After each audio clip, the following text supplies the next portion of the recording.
Our next guest joining us right now. I am so excited that we're getting back into baseball. Spring training is underway in the majors. And, of course, we have the Regina Red Sox head coach, director of scouting and baseball operations, Rye Pothakos, with us, fresh off your trip to Greece. Yes, nice to be back. Yeah, it was a nice little visit. Baseball going, yes. I guess you got to be strategic in when you plan your getaways, hey? Yes, yeah. So the recruiting went well over there. With technology now, it doesn't matter where you are, you can still do your recruiting. So things are going good. So that was a working vacation as well. Yeah, with the time change, it worked out a little bit. It's tough, but yeah, it all came together nicely. Yeah. So, Rye, since the last time we spoke, it was announced that you're going to be returning to the Regina Red Sox for your 11th season. So what were some of the contributing factors in that decision-making process of knowing I want to be here next season? Yeah, I love the community of Regina. I've been here with the Cyclones. I've been in Saskatchewan since '95, so I like Regina. I like our organization. I like what we do for the fans, and I enjoy every minute in the dugout. So no other place I'd rather be. Easier call to prospective athletes this year saying, hey, we're the defending league champions? Yeah, it helps. Obviously it helps, but we've always had a good network, and we've always tried to put a real good competitive team. Like in 2024, we went wire to wire as a winner. Lost first round of the playoffs, but on a couple of bad calls, and it still bothers me. But I think if we would got by that first round, we probably would have won the championship in 24, and we did it last year. So, as the way the roster stands right now, what excites you about your team? We got a lot of good defense, guys that don't strike out at the plate, put the ball in play, and we have guys that throw strikes. So you always have a chance to win when that happens. Now, you're already hard at work locking in those players for the 2026 campaign. Decent number of returnees, I understand. Yeah, we'll have about 8 to 10. We're just waiting on a couple of guys to commit. They like to be back in Regina, just taking their time a little bit. And with, they're veteran guys for us, so with respect, we'll give them the time to make that decision. So, yeah, we're going to have a good bunch of returners. We have some great athletes coming in from a bunch of different schools, so very excited about our roster. You've coached a lot of athletes over the year. What excites you about bringing these athletes in so that you can help in their development?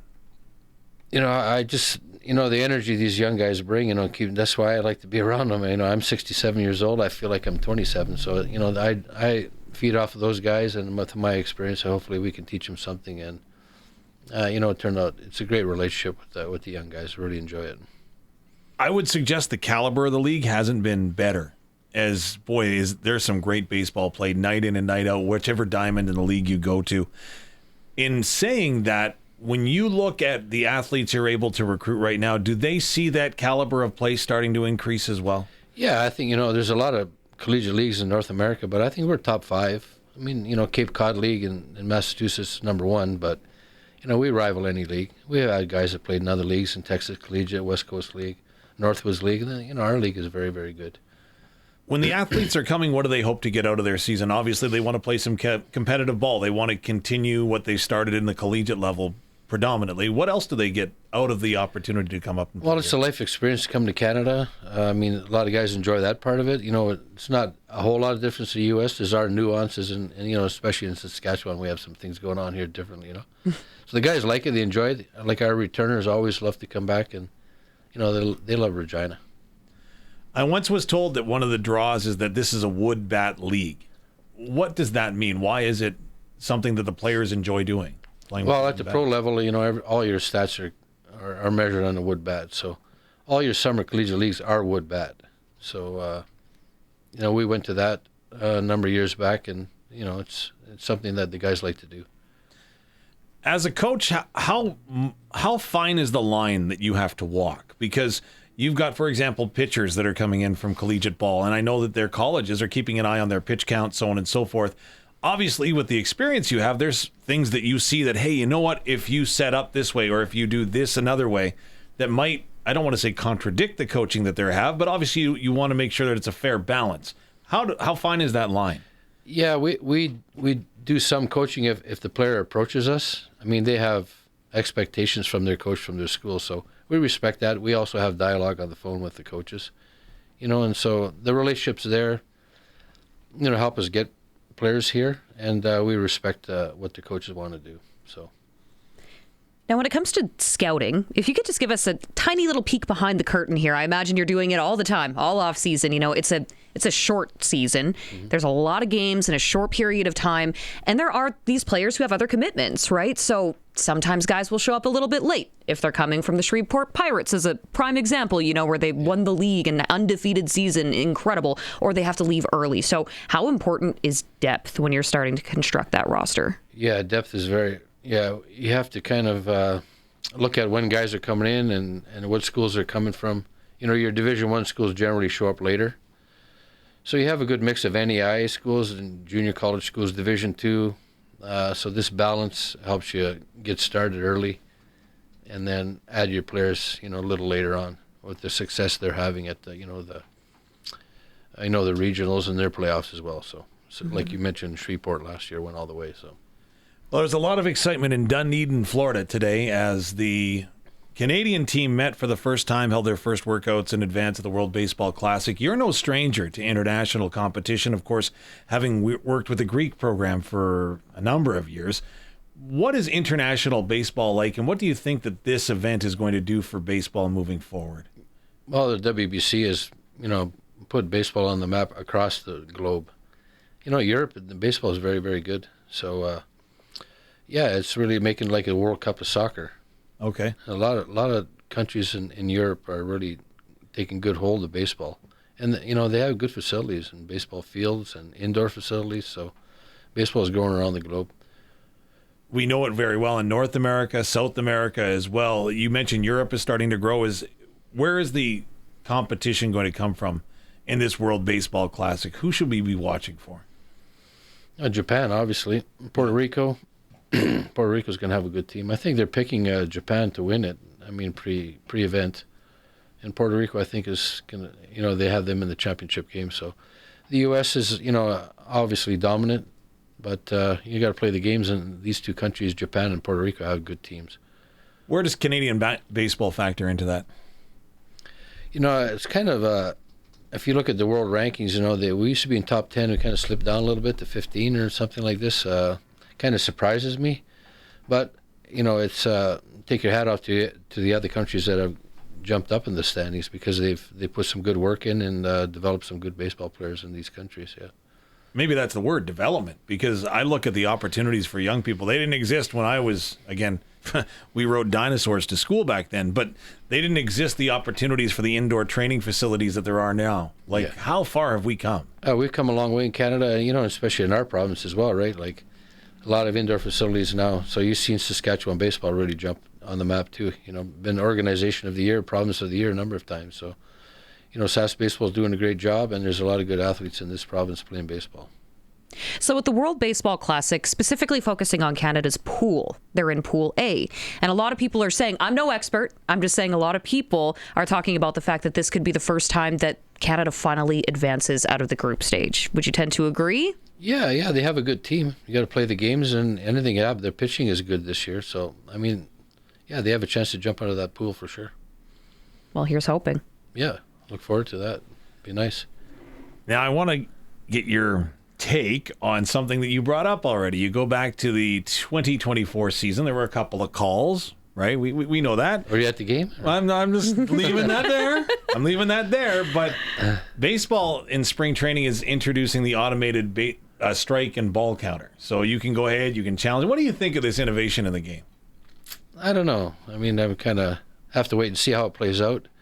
But, you know, I'm an old school guy and a purist. I think you take the human factor out of a lot of things and it changes it. So we'll just wait and see how it goes. And, I mean, we're all used to the old school way. Yeah. And we'll just have to judgment, but we'll just wait and see how it works out, you know. I don't want you to name names, but the Toronto Blue Jays have already said there's 3 guys that have got the green light to challenge a ball or strike call, and that's it on the roster. 3 guys. In your coaching right now with the Regina Red Sox, how many guys' eyes would you trust to give them that opportunity and that green light? Again, you don't have to name names. Yeah, we got a couple, 3 guys. There's a few guys that really give us quality at bats and know the strike zone. So, yeah, I can. I have 2 or 3 guys in mind that we give them an opportunity. Yeah. And is that something you can coach, the knowledge of the strike zone, or is that something that's just a talent that develops on its own? Yeah, I think as a player gets older, patience, more at bats, they develop this. Younger guys have a tendency to be a little more jumpy and maybe don't have a command of the strike zone that they should have, but you gain that with experience. So a junior, senior guy, this is where you develop a good eye. Yeah. How much help is video work then? Does that help develop an eye for a batter? I think you have to have a little bit in you to, this way you have a 250 hitter and a 320 hitter. I mean, a lot of guys could work hard and they can't get there. Yeah. Where other guys have it a little bit naturally. Hand-eye coordination and all these things everybody's a little bit different. But you put the work in and it could come. But there's a lot of bit of natural ability there. I love talking with coaches because you have such a different lens and perspective of the game. So when I'm watching, right, I can see if a guy hits a dinger 400 and some feet, right? And I'm thrilled by that. A guy throws 100 mile an hour coming out of the bullpen. That's pretty cool.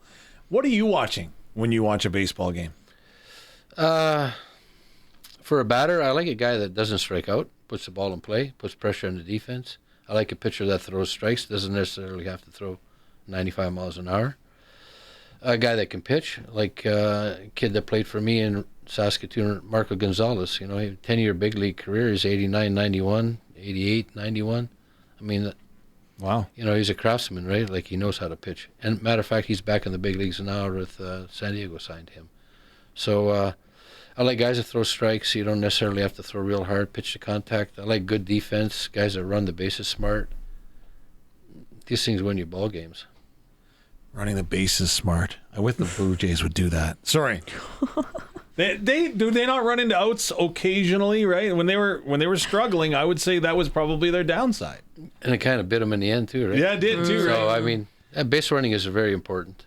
Yeah, and baseball IQ in a player is really important. So there seems to be so many player transactions in baseball, and you're right here on top of your head. Okay, well, I saw this guy signed in San Diego. Like, how overwhelming is it, again, when you have to scout the field that's out there, right? So college guys are going to want to take their shot, so on and so forth. How do you keep a handle on all this?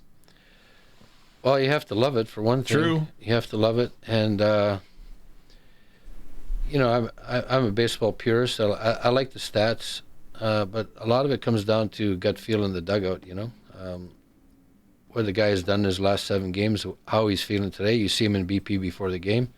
So you kind of make your decisions on that during the game. But, it's a lot of fun. I just enjoy the whole aspect of baseball. It's a lot of thinking, a lot of stuff going on. So with the new ownership coming in next season, I mean, you've spent a decade with this organization in the Regina Red Sox, and I'm sure your role has evolved. Do you know if it's going to look any different for the upcoming season? I think right now I'm staying in my lane, and you worry about the dugout. I'm worrying about the dugout and the recruiting, and I'm having fun with it. We did the event the other night at the Pats game. I had a chance to talk with Gord. Things are going well, so we're excited about our roster. Wednesday, we have local coaches here. Zane Poland, local guy from Wilcox, is coaching, and Braden Cobb and myself are going to have a meeting with the roster.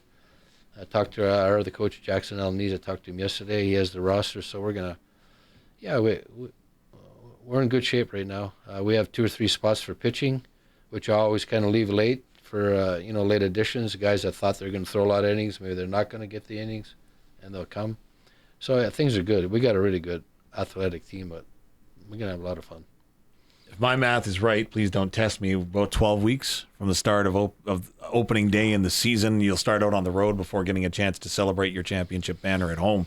How do you get this group to come together and try to get that done as quick as you can? Because guys aren't going to be here very long before the first pitch of the season throws. Yeah, it's nice to start on the road is nice. Yeah. Yeah, they get in the hotel, they're on the bus together, and, you get a lot of gelling right away.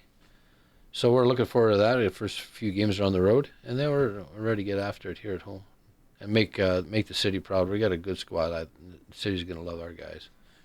What was that atmosphere like in the dugout for you? Being in the stands and watching it during the championship run last year was just, I get goosebumps thinking about it. What was it like for you? It was amazing, and to watch the guys, what they gave to us last year in the city and the community, and they love playing for our fans here. So it was pretty nice watching them, especially at Sylvan Lake and 4,500 people quiet. You could hear a pin drop. It was a lot of fun, In game 2, they were up, and I think it was the 8th inning. Yeah, they were shaking hands in the dugout. Yes. The two coaches were on the opposite side, were shaking hands, and they were celebrating, and our guys saw that, and we turned it around pretty good. Best comeback in WCBL history in the playoffs was what we did in game 2. So. And so did you point that out? Did the players point out? Who mentioned that or saw that first? Because obviously that's a huge rallying point, I would think. Yeah, the players saw it. I didn't say anything. Our leadership was great. We have a great culture in our dugout, and that's why the 8-10 guys coming back are going to transfer that to this team.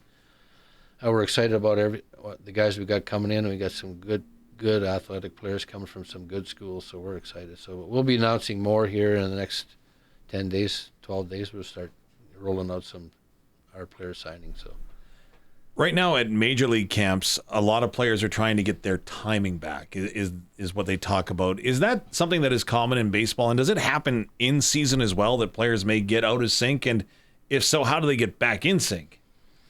Well, timing is everything, I guess. The guys that get a lot of reps in, just like golf, it's a repetitive game. When you see a golfer finish his 18 holes, where does he go? He goes on the putting green and help, work on his putting, and if his putting's doing all right, he'll go do some on the driving range. So it's a repetitive game, and the motions are repetitive. So you have to get this feeling down right. Awesome. Yeah. Well, championship team, that's got to feel pretty good. It's exciting to hear that we are that much closer to getting back to Regina Red Sox baseball. And who knows, maybe the Red Sox and the Riders can run it back.